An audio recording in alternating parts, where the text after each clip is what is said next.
400 केवी और 765 केवी transmission lines बनाना बहुत ही risky काम होता है। इन लाइंस में बहुत तेज बिजली होती है।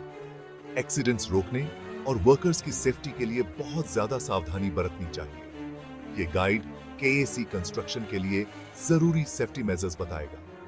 इन मेजर्स को ध्यान से फॉलो करना चाहिए। हाई वोल्टेज लाइंस के साथ काम करना अपने आप में खतरनाक होता है। इन लाइंस के संपर्क में आने से जान भी जा सकती है, इसलिए हर समय सेफ्टी सबसे ज्यादा जरूरी है। हर वर्कर को रिस्क और सेफ वर्किंग एनवायरनमेंट बनाने में अपनी भूमिका समझनी चाहिए। काम शुरू होने से पहले ही सेफ्टी शुरू हो जाती है। एक पूरी सेफ्टी प्लान होना बहुत जरूरी है। इस प्लान में सभी तरह के खतरों का ध्यान रखना चाहिए। इसमें सेफ्टी से काम करने के तरीके भी बताने चाहिए। ये प्लान सभी वर्कर्स को बताना चाहिए। रेगुलर सेफ्टी मीटिंग्स और टूल्स बॉक्स टॉक्स बहुत जरूरी हैं। इससे सेफ्टी प्रोटोकॉल और मजबूत होते हैं और चिंताओं को दूर किया जाता है। हाई वोल्टेज लाइंस पर काम करते समय पर्सनल प्रोटेक्टिव इक्विपमेंट यानी पीपीई बहुत जरूरी है। पीपीई वर्कर्स और खतरों के बीच एक दीवार की तरह काम करता है। काम के हिसाब से सही पीपीई चुनना बहुत जरूरी है। वर्कर्स को पीपीई के सही इस्तेमाल और देखभाल की ट्रेनिंग देनी चाहिए। गिरने वाली चीजों से सिर को बचाने के लिए हार्ड हैट जरूरी है।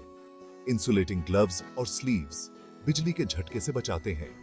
यह सुनिश्चित करने के लिए कि ये ग्लव्स और स्लीव्स सही से काम कर रहे हैं, इन्हें नियमित रूप से चेक किया जाना चाहिए। आर्क रेटेड कपड़े बिजली के आर्क फ्लैश के दौरान पैदा होने वाली तेज गर्मी से वर्कर्स की रक्षा करते हैं। मलबे, धूल और तेज रोशनी से आंखों को बचाने के लिए आंखों की सुरक्षा बहुत जरूरी है। इलेक्ट्रिकल हैजर्ड प्रोटेक्शन वाले सेफ्टी फुटवियर बहुत जरूरी है। बिजली के झटके के जोखिम को कम करने के लिए इस फुटवियर में नॉन कंडक्टिव सोल होने चाहिए। वर्कर्स को अपने पीपीई का नियमित रूप से निरीक्षण करने के लिए ट्रेन किया जाना चाहिए। हाई वोल्टेज लाइन कंस्ट्रक्शन में शामिल सभी लोगों के लिए पूरी ट्रेनिंग बहुत जरूरी है। ट्रेनिंग से यह सुनिश्चित होता है कि वर्कर्स को रिस्क समझ में आए। यह उन्हें सुरक्षित रूप से काम करने और आपात स्थिति से निपटने का ज्ञान भी देता है। ट्रेनिंग में कई विषयों को शामिल करना चाहिए। हाई वोल्टेज सेफ्टी ट्रेनिंग बहुत जरूरी है। यह ट्रेनिंग हाई वोल्टेज लाइंस के साथ काम करने के खास खतरों पर केंद्रित होती है। इसमें सुरक्षित काम करने के तरीके शामिल हैं, जैसे सुरक्षित दूरी बनाए रखना और इंसुलेटेड टूल का उपयोग करना। प्राथमिक उपचार और सीपीआर ट्रेनिंग बहुत जरूरी है। वर्कर्स को यह जानना जरूरी है कि मेडिकल इमरजेंसी में कैसे रिएक्ट करना है। ऊंचाई पर काम करने वाले वर्कर्स के लिए फॉल प्रोटेक्शन ट्रेनिंग बहुत जरूरी है। इस ट्रेनिंग में हार्नेस, लैनियार्ड और दूसरे फॉल प्रोटेक्शन उपकरणों के सही इस्तेमाल के बारे में बताया जाता है। सेफ्टी प्रोसीजर को याद रखने के लिए रेगुलर रिफ्रेशर ट्रेनिंग बहुत जरूरी है। सेक्शन 4 बिजली के बहाव को कंट्रोल करना। लॉकआउट, टेग आउट प्रक्रियाएं। यह सुनिश्चित करने के लिए कि मेंटेनेंस या रिपेयर के काम के दौरान उपकरण बंद है, लॉकआउट, टैग आउट प्रक्रियाएं बहुत जरूरी हैं।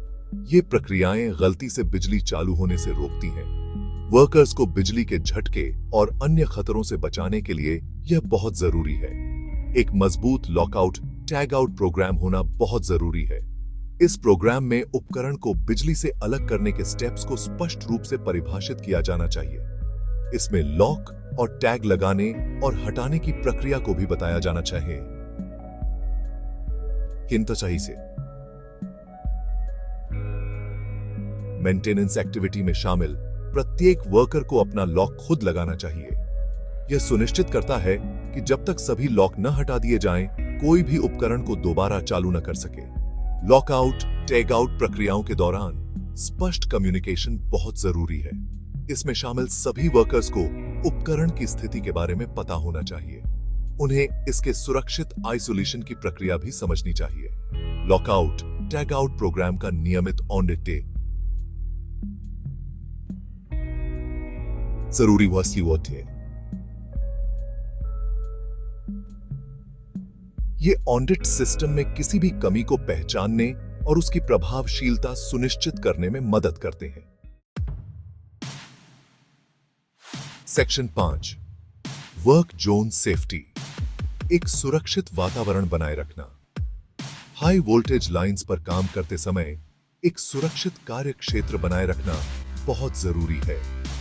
स्पष्ट रूप से परिभाषित कार्य क्षेत्र होना बहुत जरूरी है। इन क्षेत्रों को बैरियर और साइनेज से चिह्नित किया जाना चाहिए। यह अनधिकृत कर्मियों को खतरे के क्षेत्र में प्रवेश करने से रोकने में मदद करता है। लाइव लाइन से सुरक्षित दूरी स्थापित और बनाए रखी जानी चाहिए। यह दूरी लाइन के वोल्टेज के आधार पर अलग अलग होती है। वर्कर्स को हर समय एक सुरक्षित दूरी बनाए रखने के लिए ट्रेन किया जाना चाहिए।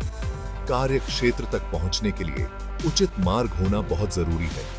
ये रास्ते बाधाओं और खतरों से मुक्त होने चाहिए। पर्याप्त रोशनी होना बहुत जरूरी है, खासकर कम रोशनी की स्थिति में। यह सुनिश्चित करता है कि कार्यकर्ता अपने आसपास और संभावित खतरों को स्पष्ट रूप से देख सकें। कार्य क्षेत्र का नियमित निरीक्षण जरूरी है।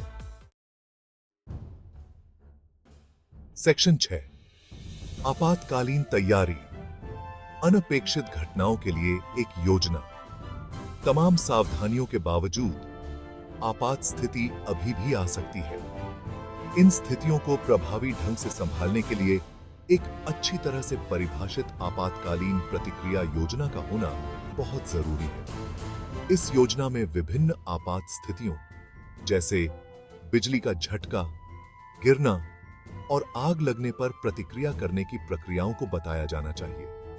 आपातकालीन संपर्क जानकारी सभी वर्कर्स के लिए आसानी से उपलब्ध होनी चाहिए।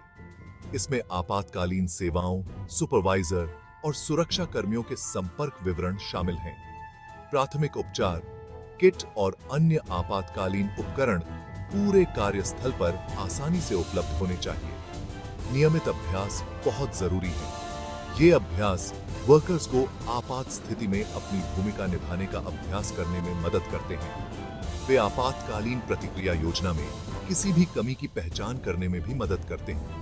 किसी भी आपात स्थिति के दौरान कम्युनिकेशन बहुत जरूरी है। एक समन्वित प्रतिक्रिया सुनिश्चित करने के लिए कमांड की एक स्पष्ट श्रृंखला स्थापित की जानी चाहिए।